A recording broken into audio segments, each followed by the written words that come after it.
Tonight, on the 30th anniversary of the Piper Alpha tragedy, we're live in Aberdeen ahead of a special commemoration ceremony to remember those who lost their lives in the world's worst offshore disaster. We talk to the survivors of that apocalyptic night and how it changed their lives forever.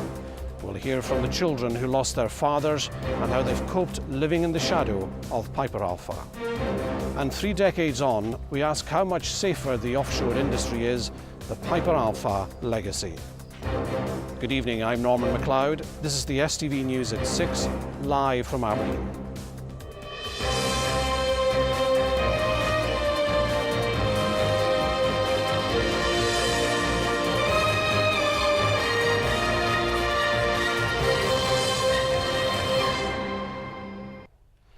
Welcome to Hazelhead Park in Aberdeen. Shortly, family and friends will gather here at the Memorial Garden for a special service marking the 30th anniversary of Piper Alpha. 167 men died in what was then and remains today the world's worst offshore disaster. Rachel Stewart reports now on the events of the night that changed the industry and so many lives forever. Mayday! Explosion and fire on the Piper platform. All personnel abandoned. On the 6th of July 1988, more than 200 oil workers found themselves in the middle of this horrifying inferno. It was just the noise, and you had a sense that something really catastrophic happened. Right, there she goes. Certainly quite nice. Maintenance work had triggered a gas escape on the Piper Alpha platform, leading to a series of explosions and ferocious fire. The oil is now coming straight up onto the sea, and in fact the sea is burning as well. Most of the men would never get off alive. Those who did took a terrifying gamble. Did you hesitate before you jumped? Or did you just go for it? No, the decision was made for me. It was ocean. You know, it was fry or jump, so it was jump. The platform. There was something pushing me so much to do it. I don't know what it was. Once I threw myself off the platform, I kind of said, what the bleep have I done? And then nothing, absolutely nothing, felt nothing till I hit the water. Rescue 138, the Tharos. We wish you to collect 12 passengers. Rescuers plucked survivors from the sea who were then treated on board the hospital ship, the Tharos. But even though they were the lucky ones, for many, their lives would change forever. He was a large character. He was very charismatic, very charming, funny. You know, sort of a man's man. But post-Piper Alpha, diver Gareth Parry Davis changed. He was officially a hero, honoured by the Queen for helping to rescue others, but he suffered survivor's guilt, and haunted by the horror of what he'd endured, he took his own life 3 years ago. I think it destroyed him. He couldn't go on the tube. He'd go, you know, get panic attacks just couldn't stand being in enclosed places, which is understandable. You know, when people say suicide's selfish or whatever, I've never believed that, because can you imagine having done what he did, been on that oil rig, climbed up, rescued those people, to jump in a river and drown yourself? No. 167 men died in this disaster, a catastrophic event which led to a major inquiry and an overhaul of the industry's safety regime. Even today, 3 decades on, the impact of this tragedy is still being felt. It really strikes home now, you know, when it's 30 years on, and a lot of guys, you know, their names are on there and they never even reached 30 years old. You know, and their families missed them, their kids missed them. It's a sad time for all these people, and myself as well. Well, we'll have more from Hazelhead Park ahead of the service here to mark the 30th anniversary of the Piper Alpha tragedy. But first, let's join Ben Phillip in the studio for a roundup of the rest of the day's news. Good evening. A 16-year-old has appeared in court charged with the rape and murder of Alicia McPhail in Rothesay.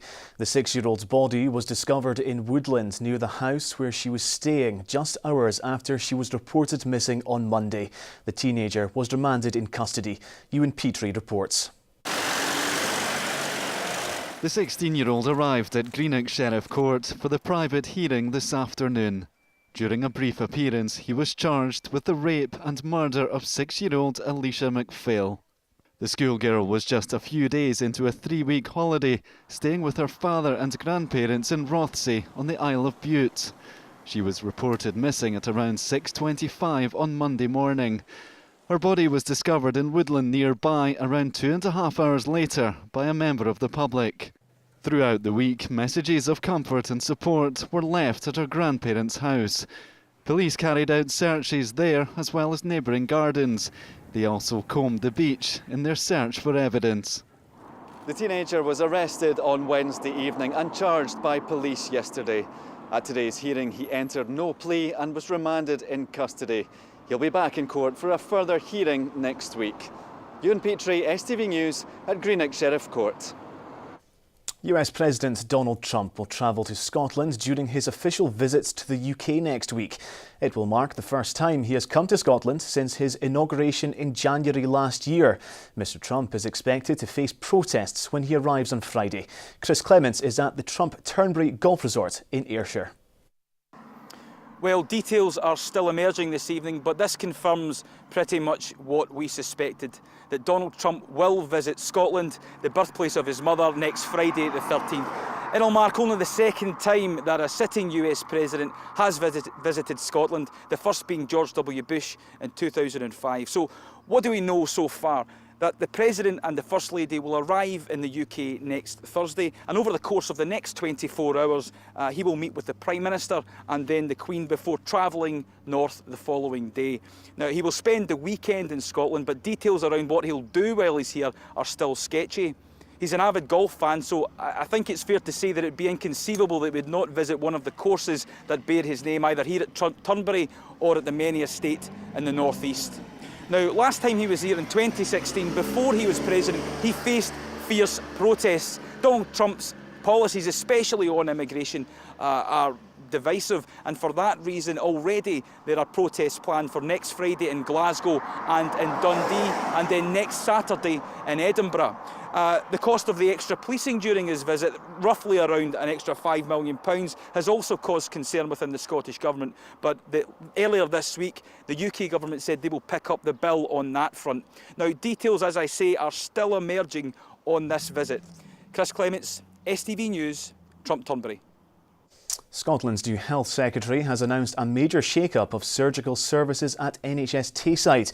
The proposals will see all emergency surgery move to Ninewells Hospital in Dundee, with an expanded service for planned surgeries at Perth Royal Infirmary. Jean Freeman said the plans would ensure a safer service with fewer cancelled procedures. Dundee Football Club is among the Scottish firms that have been named and shamed by the UK Government for failing to pay staff the minimum wage. The Dens Park side underpaid 4 players by more than £2,000 in 2016. The club put the shortfall down to an error and said it had settled the arrears in the next payroll. 26 Scots firms were found to have underpaid 302 staff by a total of £60,000. Aberdeen Secondary School Torrey Academy has closed its doors for the last time this afternoon. In front of former and current pupils, long-serving head teacher Jenny Crana locked the school door for the final time, with the school set to be demolished to make way for a new primary and school and secondary hub. Community students will move to the Lochside Academy along with pupils from Kincorth and Cove. I think that we believe that Torrey is more than a school, it's a family, and that we are all here to support each other through the good times, through the perhaps tragic times that happen in life, but we unite together, and I think that's what makes Torrey unique. And the school has that kind of atmosphere within it, with the pupils, the staff, the parents, and everyone that works there or lives in the community. The remains of a woman found in the search for a Highland clan chief are to be reinterred next month. The bones were examined by experts trying to determine if they were those of Simon Fraser, the 11th Lord Lovat, who was executed in 1747. A short service will be held at Wardlaw Mausoleum in Kirkhill next month. Golf now, and Scotland's Russell Knox is well placed to challenge at the halfway point of the Irish Open. The Invernessian is 4 shots off the lead after his second round. Here's Tyrone Smith.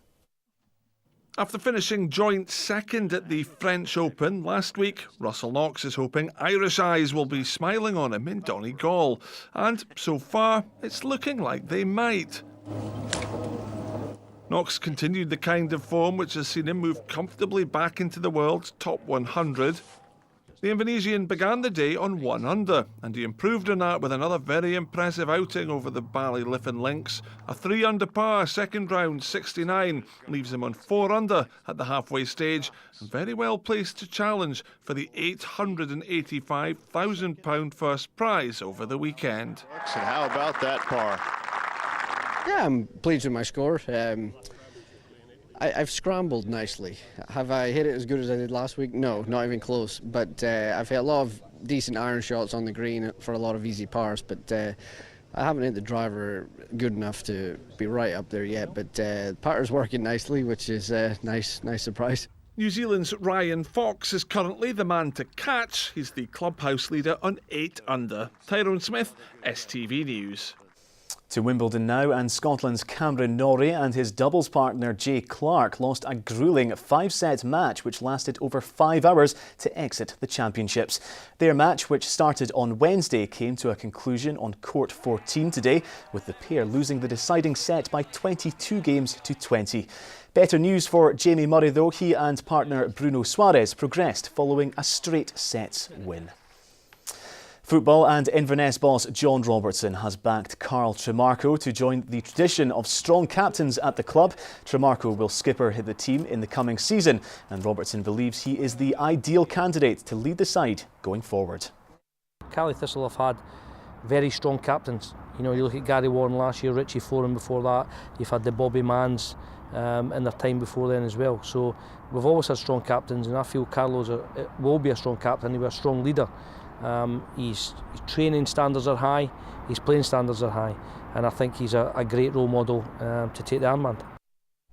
Well, that's all from me. Now back to Norman at the Memorial Gardens in Hazelhead in Aberdeen for the rest of our coverage of the 30th anniversary of the Piper Alpha tragedy. Norman. Thank you, Ben. Welcome back to Hazelhead Park, where family and friends of those who lost their lives in the Piper Alpha disaster 30 years ago are gathering to remember them at a special memorial service. Well, the ceremony here in the Rose Garden is due to get underway in the next half hour. As an act of remembrance, it will be led by the oil and gas industry's chaplain, the Reverend Gordon Craig. The names of those who died will be read out, and a lone piper will play a lament. That will then be followed by a minute's silence. Those names are etched on the memorial to the Piper Alpha tragedy, just as they are etched in the hearts and minds of all those gathered here this evening to pay tribute to them. From the Rose Garden, it's good evening.